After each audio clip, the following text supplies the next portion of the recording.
Hi, Equity Mates. It's producer Sascha here. It's my real pleasure to kind of steal the feed from Bryce and Alec just for 1 week.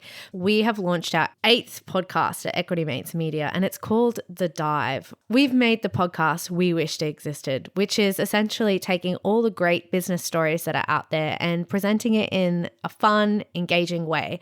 We've been practicing and getting ready for this launch for a couple of months, so I've taken one of the ones we're very proud of, and I've dropped it especially in the feed for you this Thursday in place of your regular episode. What we need from you is to give it a listen, give us some feedback, contact us, come into the social media group, tell us what you think, tell us what stories you want us to cover, because this podcast really is designed just for you. Equity Mates is a small startup that is really trying to make a difference in the media landscape, and you are our greatest asset. So please, it helps us so much if you could rate and review and share the podcast with a friend who you think will enjoy it. In the meantime, I really hope you enjoyed this episode. We are so proud of what we've made. And Bryce and Alec, I promise they'll be back in your feeds with regular programming very soon. From Equity Mates Media, this is The Dive. I'm your host, Sascha Kelly. We hear a lot about artificial intelligence, but as a non-scientist, I'm the first to admit I don't understand it at all. Coming out of COVID, one of the most remarkable things about the past 2 years was the speed at which we developed drugs and vaccines. Many in the field are saying that the pandemic was the ultimate test of artificial intelligence and machine learning, and the technology passed with flying colours. It's Wednesday, the 30th of March, and today I want to know how artificial intelligence is changing the drug development process, and what does the future look like?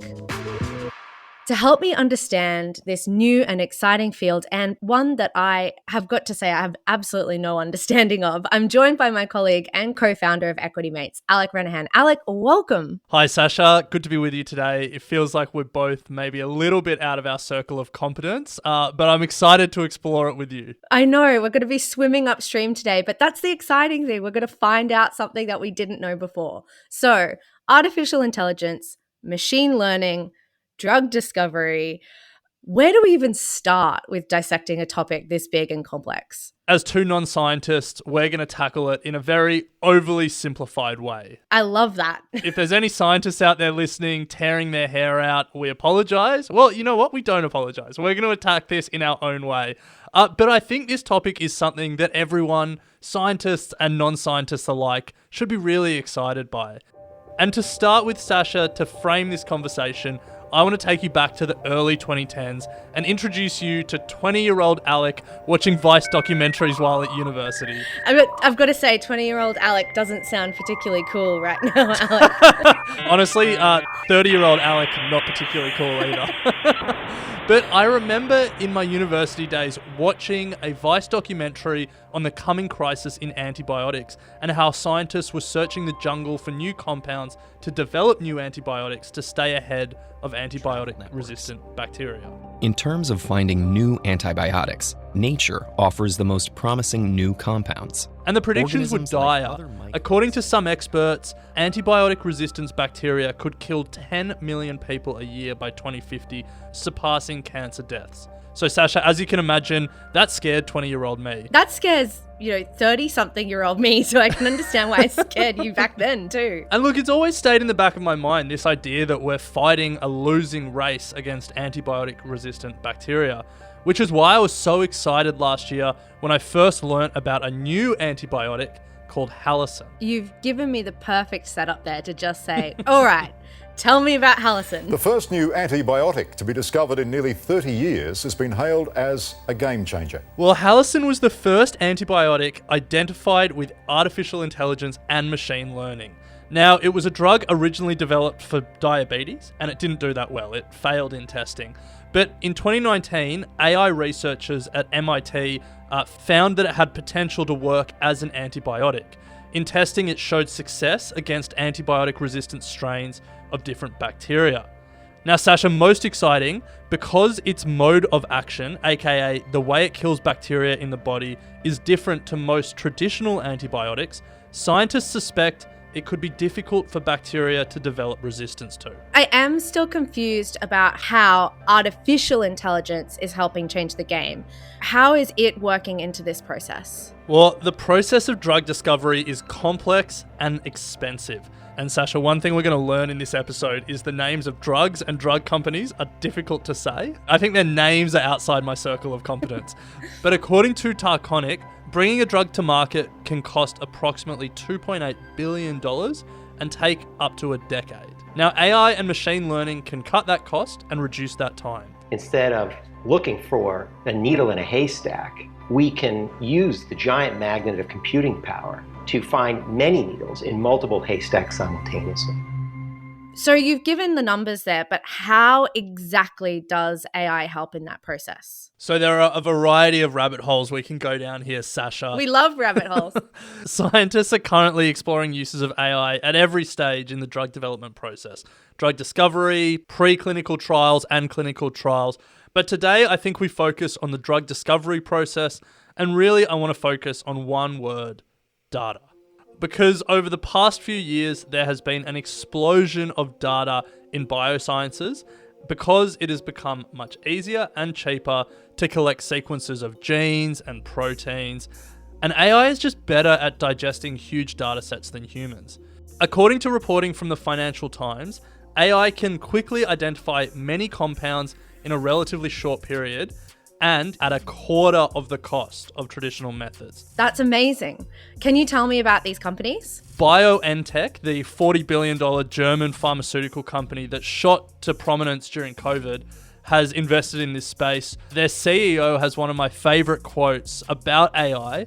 He said, "AI is like kids. You really have to teach them a lot until they start to come to conclusions." That's such a great quote. That really is what I guess we're seeing, that with all this data, these big companies are teaching AI how to read the data. They're setting up the data to be processable by AI, and they're starting to yield results. In drug discovery, we can use machine learning to detect very subtle changes in cells that are produced by different compounds and thereby find out how compounds work. So as well as BioNTech, Pfizer, the $300 billion American giant, has really been out in front of this space.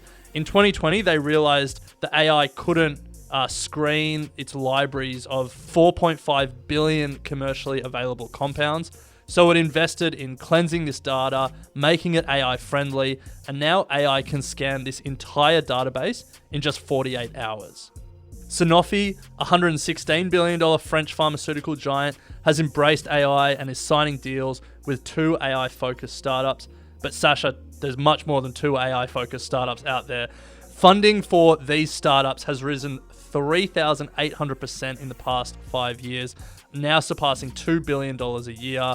And these venture capital-backed startups are signing so many deals with big pharma. As soon as you start throwing billions with a B around, you know that the money is like a magnet just going to go straight into that space, right? Like an absolute magnet. And we can't talk about AI and money flowing into a space without talking about the undisputed leader in AI, and that is Google, aka Alphabet.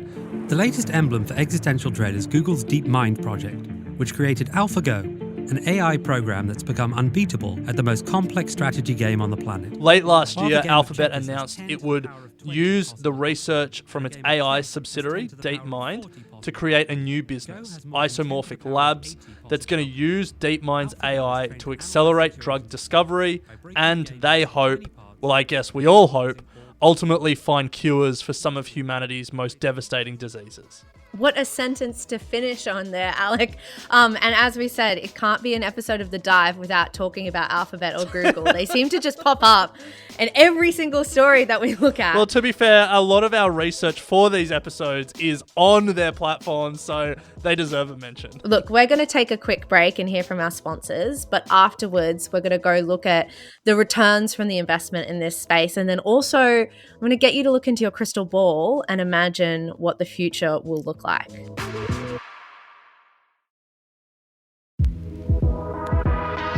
Welcome back to The Dive. I'm Sasha, and today we're talking about artificial intelligence and how it intersects with drug development. I'm joined by my colleague Alec Renahan. And Alec, before the break, You explained how many of the biggest pharmaceutical companies in the world are investing in AI drug discovery. Our favorite, Google, popped up there, as well as alongside a couple of drug companies that I can't pronounce, so I'm going to avoid that. But here's the big question. Are we actually seeing the returns from this investment? So to date, we haven't seen a regulator approve a drug discovered entirely by AI. We have seen AI find new uses for existing, already approved drugs, but it still is early days. There are now 15 drug candidates designed by AI in clinical trials, but as we said at the top, drug development can take more than a decade with all the different stages of clinical trials, so it'll be a little while before we truly see the returns. But Sascha, I want to give you an idea of the two ends of the spectrum. I guess you could say the best and the worst of what the future could offer. I love this. It's like a crystal ball, or if you're a movie fan, the sliding doors moment of what's going to happen. So you know me, I'm an optimist. Let's go with the positive first. When COVID took the world by surprise in January 2020, doctors struggled to treat patients. They only had a few clues on how this virus operated. So benevolent AI turned to this technology, artificial intelligence and machine learning, to help. They set their algorithms to work and managed to read 50 million medical journal articles in just a few hours. How fast can you read, Sascha? Well, not that fast, that's for sure. So over the next few days, researchers continued to deepen their understanding of how COVID operated, and they fed this information into the algorithm. In just 4 days, the AI had identified an Eli Lilly drug used to treat rheumatoid arthritis, Baracanatib. Apologies. We did say they were hard to pronounce. And this drug, this rheumatoid arthritis drug, was found to tackle both COVID and the body's inflammatory reaction to COVID. We at Benevolent and others have clearly demonstrated that in early drug discovery, artificial intelligence can help with better target selection and reduce the time it takes to get from a lead to a candidate molecule. Now, this was the first time that AI had discovered a drug to repurpose that was then used widely. So I think if we look at the hype cycle, I think we've definitely gone over the peak of expectations and through the trough of despair, and now we're really on the beginning of the slope of enlightenment. So I think it's a really exciting time. So this is an example of how AI went and researched existing information that we have already discovered and said, hey, this drug is probably going to help this new problem. This isn't about developing a new drug from scratch in 4 days. That's it. It's not about creating new compounds, although they're doing that. It's in clinical trials. This story is about taking an existing drug, existing compounds, and finding new and novel uses for it. So a drug used to treat arthritis was repurposed and found to be incredibly effective against COVID. The World Health Organization strongly recommends Baracanatib's use, and a UK government trial found it significantly reduces COVID deaths. Well, that's a great story. Are there other ones as well? Am I tempting fate by asking if I can get some more good news stories? Yeah, well, Sascha, COVID was a real good news moment for this AI drug discovery process more generally. AbCellera sorted through 6 million cells in just 3 days to find an antibody that could be mass-produced, in this case by Eli Lilly, that has helped more than 1 million COVID patients. Similarly, a supercomputer helped in Pfizer's quest for an antiviral that could be taken orally. And although AI did not design COVID vaccines, it helped optimize them. Moderna's platform, the technology it uses for all of its vaccines, learnt from producing 20,000 unique mRNA sequences, which helped it design and manufacture the first batch of its COVID vaccine for testing in just 42 days. Wow, Alec, I think you can kind of start to get overwhelmed by the numbers when you list them off like that, because they're just so huge. And this technology is just reading through masses of information in such short periods of time. So I'm a bit reluctant to hear about it, but I guess I need to. I want to hear what could go wrong. What's the negatives about this technology? As quickly as AI can discover new drugs and cures, it can also use that same processing power to sift through biological and research data to find I guess you'd call it the opposite of a cure. Okay, that sounds really ominous. Yeah, this is a pretty ominous story. Collaborations Pharmaceuticals, a company based in North Carolina, uses machine learning to identify drugs for rare and neglected diseases. But its scientists were asked to contribute to a conference discussing the effect recent scientific breakthroughs, like AI and machine learning, would have on the Biological and Chemical Weapons Convention, which is a multilateral treaty banning biological and chemical weapons. So, Collaborations Pharmaceuticals set their mind to the task. They trained their AI with a starting set of molecules, known pesticides, known environmental toxins, and left it alone, basically, to calculate how to adapt those molecules to become more deadly. Within 6 hours, the AI had discovered 40,000 potential killer molecules, many of which could be used as biological weapons. Most scary, some compounds scored more highly for toxicity than any known biochemical weapon. Thankfully, the researchers withheld crucial details of the research method for security reasons, so it's not like you can pick up a journal article and repeat this process, but it does show just how scary this technology can be. Yeah, and I guess it leads to that uncomfortable question, which is if someone's done it before, someone can do it again, right? Yeah, that's it. But look, Sasha, as scary as that thought is, it's important to note that life sciences has always had the potential for misuse. Biological and chemical weapons could be made before AI, and they can be made after AI. AI doesn't change anything. It just makes everything a lot faster. That's made me feel a lot better about it, actually, because you do sometimes get caught up in the breakthroughs of the technology, but you forget the fact that humans have been breaking things and making things for generations. And so this is just the next step in this particular avenue of discovery. That's it. We are entering an amazing decade for biosciences. From gene sequencing and editing, new therapeutics, mRNA vaccines, it feels like there has been and there will continue to be a lot of breakthroughs in the coming years. And all of this will be sped up and supercharged by AI and machine learning. So there will be risks and there are scary thoughts like these researchers at Collaborative Pharmaceuticals demonstrated. But I think on the whole, it's a really exciting time and a really exciting story. We're going to see some amazing breakthroughs. We're going to see some fascinating new and novel drugs, and hopefully all of it will lead to step change improvements in people's quality of life. Well, I think if we started with terrified 20-year-old Alec 10 or so years ago, watching Vice documentaries and getting pretty nervous about the future of the world, hopefully we've put his and yours and mine, our minds at ease after today's episode. And again, a call out to any scientists who've been listening, tearing their hair out. Don't just be angry. Write to us and come join us on the show. You can always ask us to talk about a story that interests you by contacting us at thedive@equitymates.com and follow us on all of the social media channels. All those details, as usual, are in the show notes below. All podcasters say it, but it really, really does help. Remember to rate and review us in your favorite podcast app. It helps with discoverability, and we love being discovered by other people. And subscribe so that the next time there's a new episode, which will be later this week, it'll be delivered to you the moment it drops. Alec, thanks for helping me get up to speed with AI today. It was a fascinating topic. Thanks, Sasha. I think we are still outside of our circle of competence, but it is a fascinating story. Amazing. Okay, until next time.